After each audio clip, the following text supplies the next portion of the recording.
about 100 people living in Kibbutz Be'eri who tried to took shelter in this community dentist center were also literally dragged out of the center when Hamas terrorists took control of the area. They were killed, and this is the kind of destruction that Hamas terrorists inflicted upon this center. You could see entire place was kind of blown into pieces. Behind me you could also see bullet marks on the walls. So there was indiscriminate firing and casualties that Hamas didn't care. In fact, they wanted more people to die to inflict major terror in the area.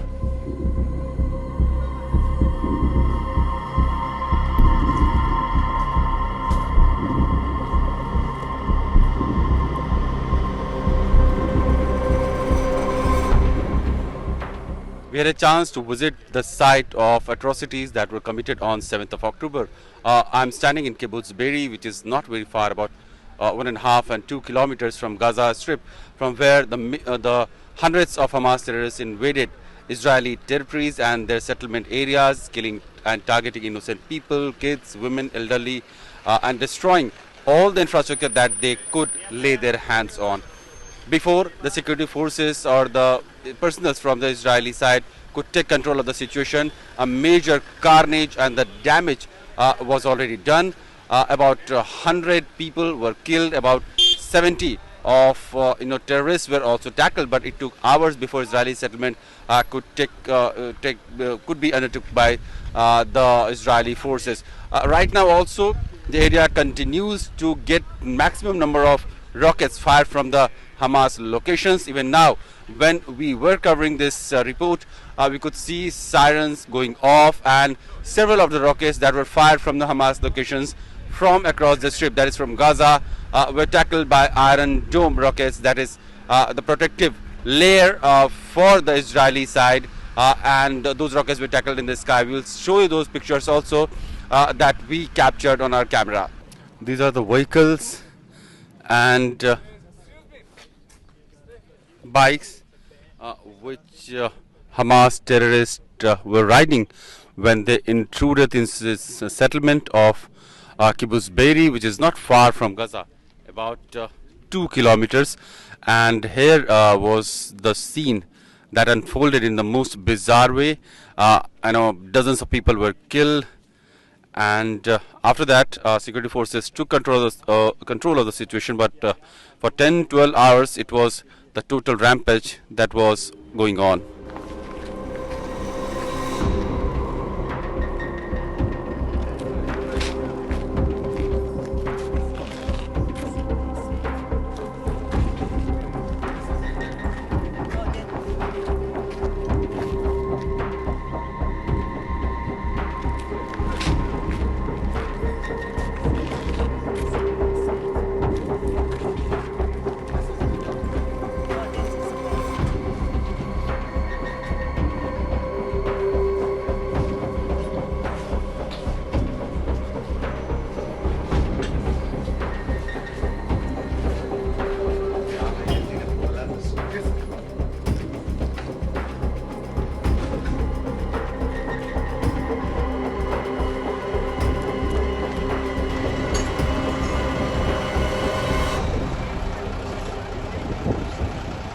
We are now in Kibbutz Be'eri, and the trail of destruction that started on 7th of October. You could see behind me these burnt houses and shops.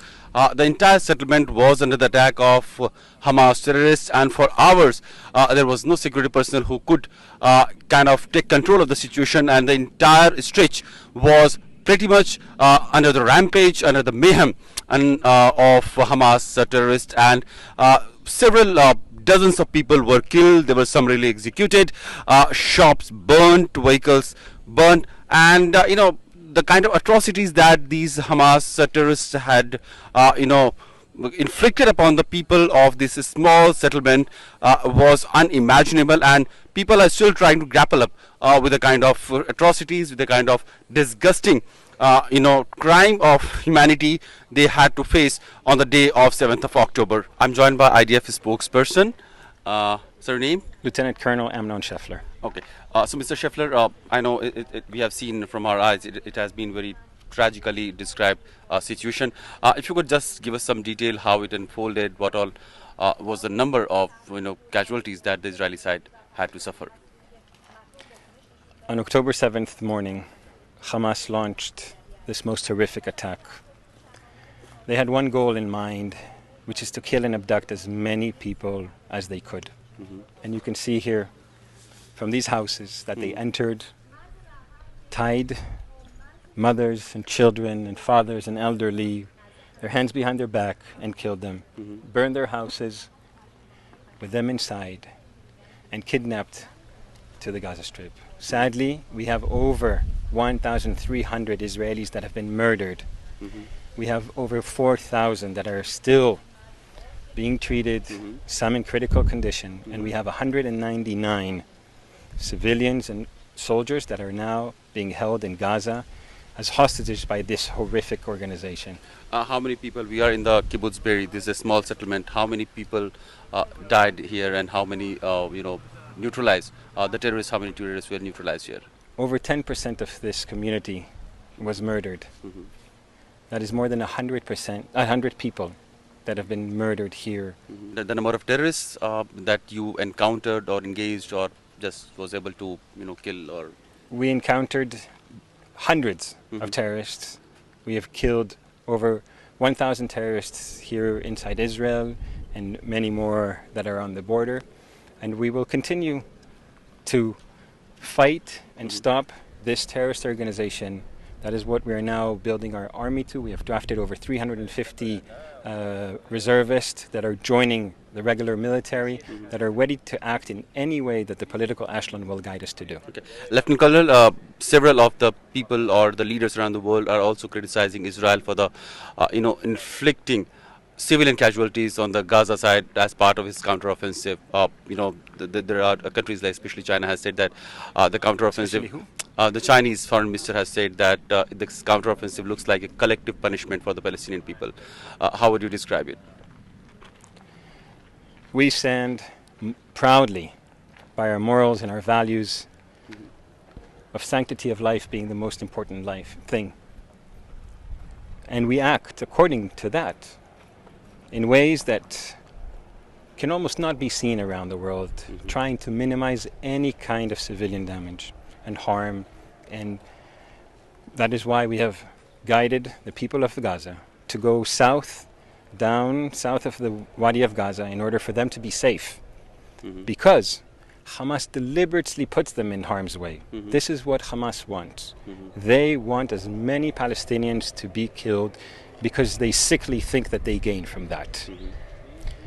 Now, on the second thing you asked, the world has stood proudly with Israel, understanding these horrific behaviors and standing against them.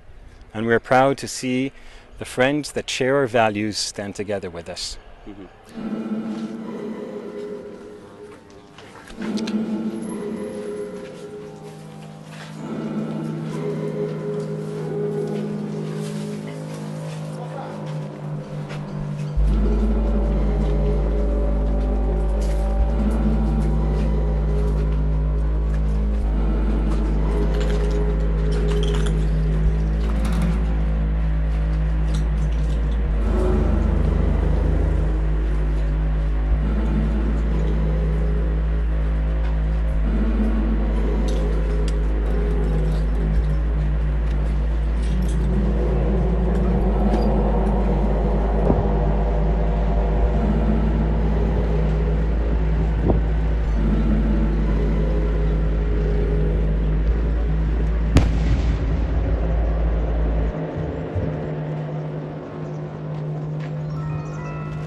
These bulletproof vests still that They had come fully prepared that they are going to encounter the security forces and they are going to retaliate, they are going to protect themselves, at the same time firing upon the security forces. These are the bullets and bullet marks because of the firing. The families living in here, kids, everybody ran to some safety but did not protect themselves, and much of the population here who tried to survive, who tried to run away, was killed. This must have been some nicely built home of some family, but what is left now is burnt, ashes, and walls riddled with bullet marks and charred body parts that are still somewhere around, and it's all destruction that is left behind of what could have been a normal, happy living family's house in Kibbutz Be'eri.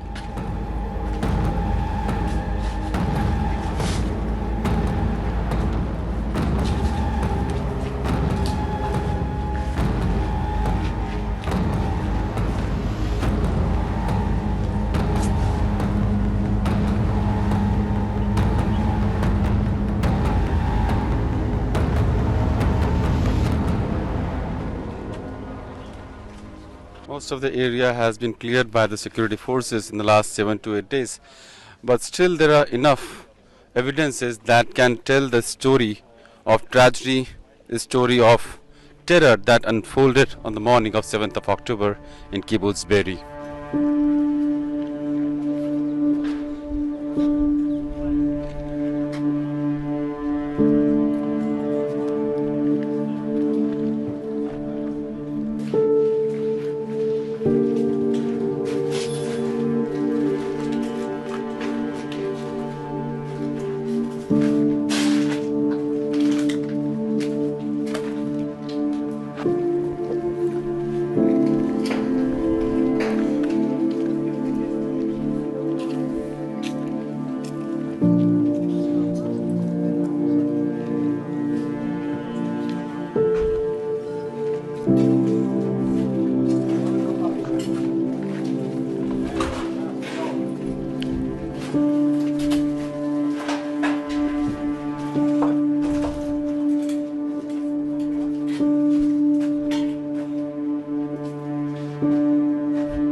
So the firing has been sounded here. There are certain rockets that are being fired here.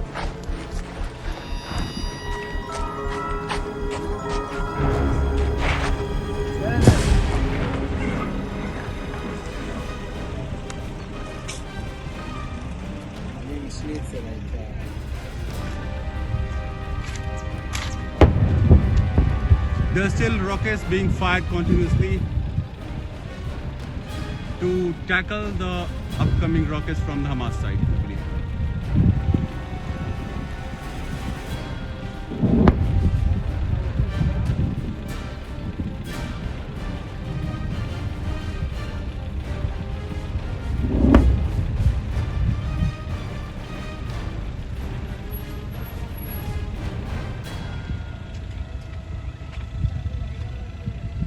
These lines in the sky are the trails of Iron Dome rocket that engaged with the upcoming assault or rocket from the Hamas side, and they were destroyed in the sky.